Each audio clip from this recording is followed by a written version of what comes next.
Hello,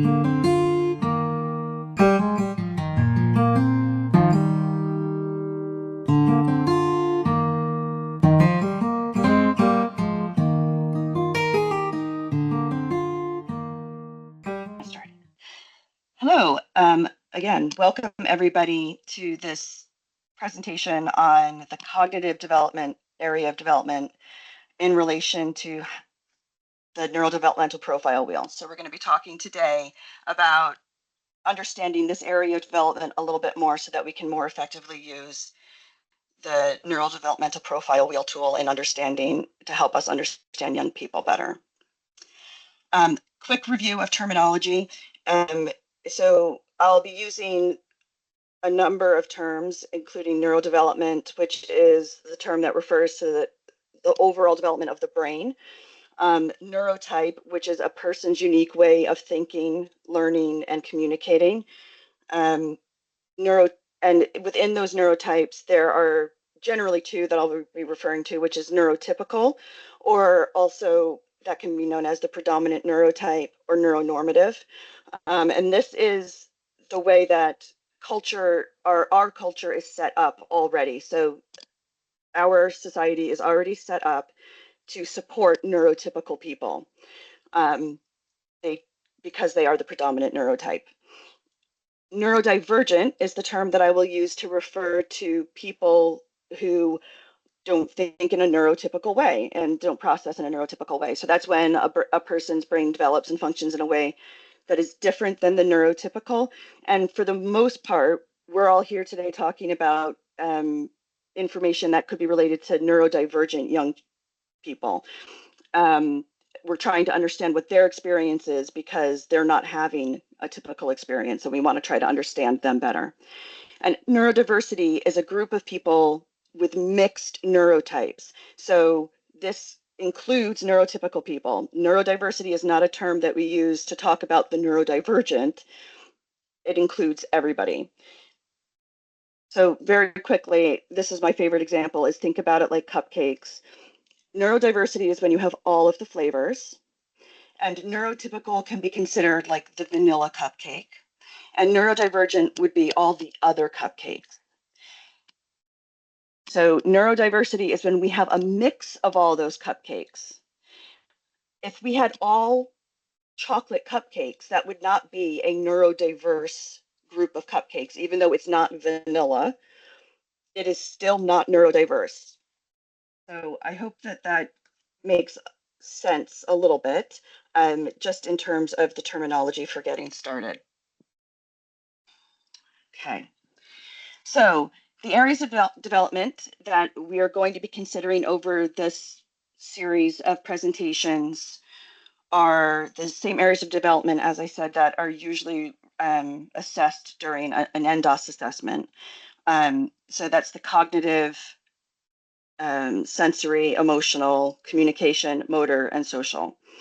If you want to see a presentation that we gave, Lori Morrison and I gave in November, generally about the neurodevelopmental profile wheel, there's a link there, and when you get this recording, that link will be active, so you can go to it. It's also on the Pines YouTube channel, but that talks more generally about the profile wheel. Today, we're going to speak mostly just about the cognitive function so that you can get a deeper understanding of what that means. So this is what the wheel looks like in general. There's the 6 areas of neurodevelopment. I need to emphasize again that this wheel is not a part of the NDOS process. It is just a tool that we can use to help us better understand a young person's need. And what we're trying to capture here, it's a multi-step process. We're trying to look at the observable evidence, what we can see, that external behavior of a child, in order to try to understand what their internal experience is that has led to that external behavior. So it's important that we understand that we're collecting this information to guide us in identifying the unmet needs that are driving the observable distress of this young person. Difficult behavior sometimes is used to to say, well, they're just not behaving. But the reality is that there is a need that is going unmet. And what we're trying to do here is identify what that need is.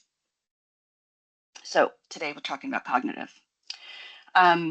Just real quick, the My World Triangle is at the center of the Neurodevelopmental Profile Wheel, and that's on purpose because the child should, their entire world is what we're looking at, not just what it's like at school or what it's like at home. We're looking at their strengths and their challenges in all parts of their life. And if you're using this tool as a professional, um, children and families should always be included in these discussions. So this isn't something that is done in isolation. Ideally, this is something that is a team activity that we're doing together so that everybody is getting a consistent understanding of what that young person's needs are. And the child's voice should always be at the center of these discussions. This is about what the young person's internal need is, not what we want the young person to be doing. So this isn't about how do we identify a strategy that's going to make them comply to what we want them to do. This is about getting a deeper understanding of that young person's experience so that we can support them in a way that is affirming and actually supportive of their need, not our. Okay, so cognitive development specifically is big. It's a big thing. So it's the process that allows us to acquire, organize, and learn to use knowledge. So this includes memory, problem solving, reasoning, executive function, and self-regulation. And this is higher brain function is what we're talking about. It underpins how a person takes in, processes, and retains information and interacts with the world. So you can therefore see that if a child is neurodivergent, the way that they're taking in, processing, and retaining information is going to be different, and therefore they're going to have different needs than what we would typically expect of a neurotypical child. We need cognitive development in order to help us to learn, to remember, to communicate, to organize, to socialize. It is the foundation that everything else is based on. So yes, it does a lot. Today, I'm going to focus really only on executive function and self-regulation because in terms of what we tend to see, what's observable, those tend to be the areas that we can say, yes, I can see that they're having trouble organizing themselves. But please recognize that this is just a starting place and there's a lot to it. So executive function and self-regulation. These are the skills that enable us to plan, focus attention, remember instructions, and juggle multiple tasks. And so you will understand that this is what helps us in a classroom situation. It's what helps us get dressed in the morning. It's all of these things. So executive function and self-regulation are pretty fundamental in terms of operating in the world. It's what allows us to make decisions and to plan for ourselves. And so it really is a fundamental aspect of daily life. Executive function is comprised of 3 types of brain function, and each one of these is going to have a different observable outcome, if you will, for if there are challenges there. So we have our working memory, which allows us to hold information and manipulate it for a short period of time. We have inhibitory control, how we prioritize and resist impulsive actions, and how we filter out information and stuff that's coming in that we don't need in order to avoid distraction. And then mental flexibility, which is how we can sustain and shift attention in response to different demands, how easily we can cope with somebody interrupting us, things like that. And also how we can apply different rules to different situations so that there isn't just one rule that governs everything. So some examples for working memory, mental arithmetic, putting 2 different thoughts together to create new understanding. And that's a big one. Like how do I combine thoughts? Remembering the order to the steps in brushing my teeth. If we think about it, we think, oh, well, let's say just go brush your teeth, but actually there's a lot of different steps involved in that. holding in mind the idea from one paragraph when you move on to the next so that you can actually, your comprehension allows you to include all of that, and finding where you were to restart reading after being interrupted. Those are some basic examples. I can say for myself, personally, I struggle with people interrupting me, not because I can't find where I was, but because it feels like I was starting to get somewhere and then someone suddenly cuts me off, and then I have to start that whole process over again. I have to start from the beginning. I can't start in the middle. Um, and so as an autistic person, I find interruption very, very difficult. Um, Inhibitory control. This is things like shouting out in the classroom or saying something mean when you're feeling stressed, pausing and thinking before you're acting, knowing how to take turns, or staying on task. And mental flexibility is probably the one that gets talked about most in relation to particularly autistic people, but it certainly impacts all neurodivergents, which is how do we change our course of reasoning and things like that. So trying multiple variations to determine the best way to do something. So trying something over and over in different ways until you find the best way to do it. Catching mistakes in your own work. So for secondary aged pupils, they are writing probably lots of essays, and the writing part of it is very different from the reviewing process. So being able to catch where you've made mistakes yourself, that is about being able to separate what you intended to do from what you actually did. There's mental flexibility there. Seeing someone else's perspective, which is difficult, I think, for most people. Understanding that playground and classroom behavior are different. So what's acceptable on the playground is not acceptable in the classroom, or what is acceptable out in the neighborhood with your friends is not acceptable at church or something like that. Employing different strategies to solve a problem. So being able to see that there are different ways of looking at it. And this is particularly useful for younger students in their math reasoning, trying to explain to them that sometimes it's better to do it this way or that way, that there isn't just always one way of doing it. Um, Doing multiple tasks at one time, multitasking. There, there's multitasking, and then there's doing a task and stimming at the same time, which are two different things. But um, the reality there is that the stimming is allowing you to complete the task, so it can look like multitasking.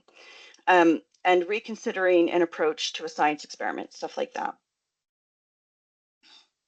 So executive function is not innate. It is developed through experience, and this is very important. Um, this is not something that children just have or that we just have.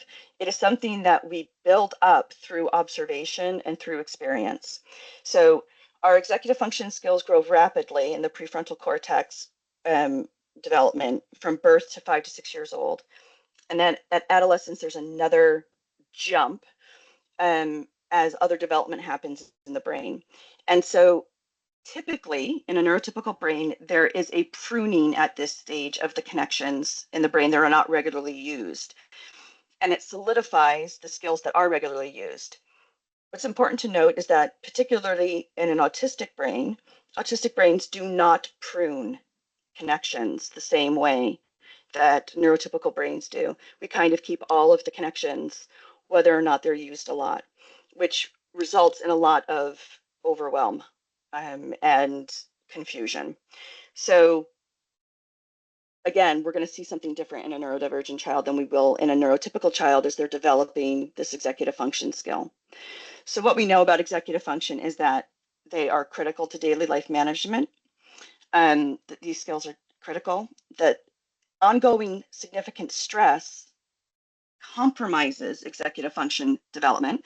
And so as a neurodivergent young person, where there are additional stressors, as I've just said, even for an autistic person that isn't pruning, there's additional environmental stress. There's all these extra stresses, and that actually compromises the development of executive function.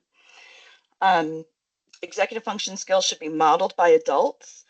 It isn't just something that you will just know how to do. It actually has to be actively and deliberately modeled.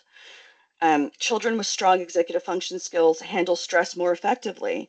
So if we can help them develop those skills, they'll be better prepared to handle the extra stress. And children with neurodevelopmental differences often require explicit instruction to develop these skills. Modeling isn't always enough. Sometimes we have to be very clear about this is why we're doing this. This is what it's going to help us do. So what does it look like? If a young person's executive function needs support, you're going to see likely things like distress caused by changes to routine, difficulty in starting a task or activity. This is because they don't know. If you're in a classroom, for example, and the teacher says, okay, get ready to do literacy now. That could mean anything. So there's an assumption a lot that a young person or a class of young people will know, okay, that means I have to get out my jotter, I have to get out my pencil, I have to whatever. That isn't always automatic, and it creates a lot of distress for a young person who feels like they should know what they're supposed to be doing, but they don't know what they're supposed to be doing. Struggling to complete homework assignments particularly, there is, for a lot of neurodivergent young people, there's a clear line between school and home. And so just getting themselves in a place where they're okay to do homework assignments is a struggle enough. That takes up a lot of energy. And then having to organize themselves without somebody there to prompt them or guide them through that process is even more challenging. Impulsive interruptions to conversations or in class. So my youngest son, he interrupts a lot, not because he doesn't understand about the social contract or how we're supposed to interact, but because if he doesn't say what he's thinking right now, he is going to forget. And he knows he's going to forget, and then he feels stressed about knowing that he's going to forget. So he needs to say it, or it's not going to get said. And we've had to work on different strategies with him to try to help him feel that he's still in control of that information, that he won't get overlooked, and how to also manage the needs of others, which, like for me, getting interrupted, as I already told you, getting interrupted is very difficult for me then to get back into what I was doing. So trying to meet the needs of everybody is absolutely a very challenging dance, but it's something that we can all work on together. Um, this is a big one. Dashing through traffic without looking if someone catches their attention on the other side and they just dash through traffic. This is something that I hear a lot with families that I support, that there's a lack of danger awareness, not because they're not aware that cars are dangerous, but because in that moment, if something catches their attention, they've forgotten everything else. And needing prompts to move from one step to another in an activity. This might be a classroom teacher might not even realize they're doing it, that they know that this young person does better if they stand at their shoulder and kind of guide them to the next part of the task. It wouldn't feel like it's something that you're doing as an accommodation, if you will, but you've noticed that it helps that young person. That is because their executive function is needing support. Simple tasks like getting dressed or or brushing your teeth to take a very long time to complete. Diving straight into an activity without any planning about it, like, okay, we're going to write now, and then just start writing without any sort of story outline or anything before that. Distress at being interrupted when engrossed in an activity, that's me. And difficulty being friends with more than one person at a time. And this is something that actually comes up quite frequently, but people don't necessarily think about it. Is that you can understand maybe one person and what they're needing and try to plan what you're going to be doing for one person, but then it becomes a whole other minefield if you're trying to plan for what everybody is going to need from you or what to expect from them. There are countless ways these are just some random examples. There are countless ways that executive function impacts our experience of the world. And as you can imagine, then there are countless ways for distress to be experienced by a young person. So, supporting executive function skill development, as I said before, this is usually something that has to be done very deliberately for young people who are neurodivergent, even for neurotypical children, but a neurotypical child tends to be able to take the experience and the observation, whereas we need to be a little bit more explicit with neurodivergent young people. So first and foremost, we always first must ask the young person what they want and what they need. What we want is not really the priority. So as a teacher, you may very much want that young person to stay in their seat. But if that young person thinks better by moving around, and they know that they think better by moving around, although they might not be able to verbalize that, then we have to try to work out what it is that is going to help them, that is also not going to conflict with what you need. What they need is the center of what we're doing here. So some general tips for executive function. Chunking information to make it more manageable. So rather than saying, go get dressed, say, first get your socks and your shirt. And then that is enough. And then the next part. Providing predictable routines. And you'll see there I've got the visual charts there. This makes it tangible. So those visual supports, providing tangible references to help them remember, oh, yep, I need my shirt, I need my socks, I need my underwear. I put them on in this order. That can relieve a lot of the stress in trying to hold that information and manipulate it in their head. So, and making it tangible then also means that you don't have to stand there, because this is also a pressure in the mornings. You've got 3 kids, you can't be standing next to one of them and telling them what to do when you've got breakfast to make and all of those things. So that can help from both ends of that. Auditory cues can also be useful. Some young people respond better to auditory cues. So if there's timers that you can set, like on Alexa or something like that, and then again, that way that removes the conflict or the stress between you having to manage that for your young person. And then it also allows them to feel like they're in charge of it themselves. So empowerment is an important part. Walking through an activity or a situation step by step to support understanding. So, and this could be iterative. So saying to them, this is how we make toast, and telling them is probably not going to be as supportive or helpful long term as saying, okay, this is what it looks like when we put the bread in the toaster, right? And actually running through it. And you might have to do that several times, more times than you might think would be necessary, until they feel very comfortable with it, until they feel like they have embedded that skill.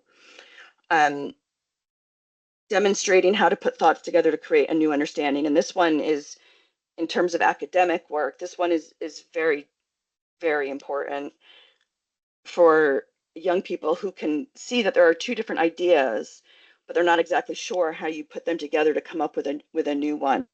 This, as I also tutor English primarily for dyslexic, autistic, and ADHD young people, and I work with exam level students, and this is something that I spend most of my time doing with them, is helping them to see that you're kind of like building evidence up to support a different point, and trying to explain to them that there is a point beyond the literal, just what's happening in the story. So and having to walk them through that process over and over until they feel comfortable with it. Develop and support the use of problem-solving scripts. So where possible, if you can create a script in advance. Autistic people particularly like to script. We do this a lot. We try to plan out, well, if I say this, then this will happen, and then this will happen. And so if you can use a problem-solving script, then all the better, because that kind of falls within our wheelhouse. And then using technology where appropriate to ease pressures in other areas. So like I was saying with Alexa, or you could be having reminders come up on the phone, again, so that the young person isn't having to carry that pressure themselves. They aren't having to carry the stress of trying to remember, but also they are as independent in that and empowered in their life as possible with that. So all of this information in terms of the neurodevelopmental profile wheel form, this is what the cognitive section looks like. These are just my guidance notes that are highlighted in yellow there. And you'll see that these questions are trying to get to a lot of what I was just talking about. They're guidance questions for you. So have you seen any examples where they can hold and manipulate information in their heads for a short period of time? Or have you noticed that that's been difficult? This isn't all that the box is asking you to fill in. It's just trying to give you some ideas on what cognitive development support would look like. Yeah. So I've seen some people fill out the forms so that they think they're just answering those specific questions and that's it. And so they'll say, yes, they can hold and manipulate information. But we're not looking for a yes or no answer. We're looking for examples that represent what you can observe of your young person's experience related to this area. So, what are some specific resources or practical tools that you can use? Again, all of these links will work. I'll send out the presentation along with the links for the recording when it gets sent out to you. So there's now and next boards, and there's lots of different ways of phrasing that. So again, looking at what the young person needs, the wording might need to be different. A, a caveat with now next boards, these are not to be used to manipulate a young person into completing a task that you want them to do. So what I mean is we don't hold hostage the stuff that they love or need by telling them they have to complete a task first that they don't want to do. These are meant to support a young person's development, not our wants for their behavior. So my oldest son always needed to know when he was very young, he needed to know what we're doing now, what we're doing right after that, and what we're doing after that. And as we went through, so from when he was 2 years old, I could tell that he needed to know, now we're doing this. After that, the next thing is this, and then after that is this. And it was just so that he knew what was coming up in his head. And as we completed one thing, I would then update that to the, okay, so now we're doing this, and next this, and then this. And that helped him feel in control of the world, or like he knew what was going to be coming at him. And it was very iterative. And I'm not going to lie and say that it wasn't exhausting. It was, but it was what he needed in order to feel confident going about his day. And overall, it prevented a whole lot of distress for him, which made my day easier. So now next boards are geared at what that young person needs in order to move from this step to this step to this step without additional distress for them. There's twinkle examples there. There's all you need to do is just go in. I don't know. Oh, and I've spelled twinkle wrong. It auto corrected. Twinkle is TWINKL. I'll fix that before I send it out. And you've probably, professionals, teachers will certainly have seen Twinkle. Parents might not have. They have an abundance of resources. It's a fabulous place, and most of them are free. We also have visual schedules on the Pines website, so you can check them out there. Visual schedules, again, you'll see there I've got like the example of the morning checklist. This is so that that young person, and this is kind of more macro, eat breakfast might need to be broken down a little bit further depending on the young person. But this is a tick list so they can go, okay, did that, and they know that one's out of the way. You can also do this where it's pictorial, and so and it's Velcro on laminated sheets, and you can pull off the things as they've gotten done and put them in a box so that you can feel like you've achieved something. Whatever works best for your young person. There are, again, multitudes of ways of doing this, and there are examples of that on the Pines website as well as on Twinkle. And then particularly I want to mention these executive function apps that were highlighted to me by Rachel Geddes, who is the autism practitioner, and she's just fabulous.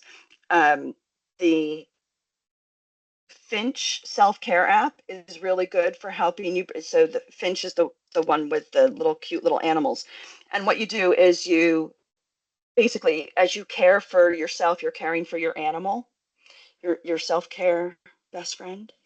And so there's a lot of motivation in that for young people. It makes it almost like a game. So that I've brushed my teeth, that means that my chickie has brushed their teeth or whatever.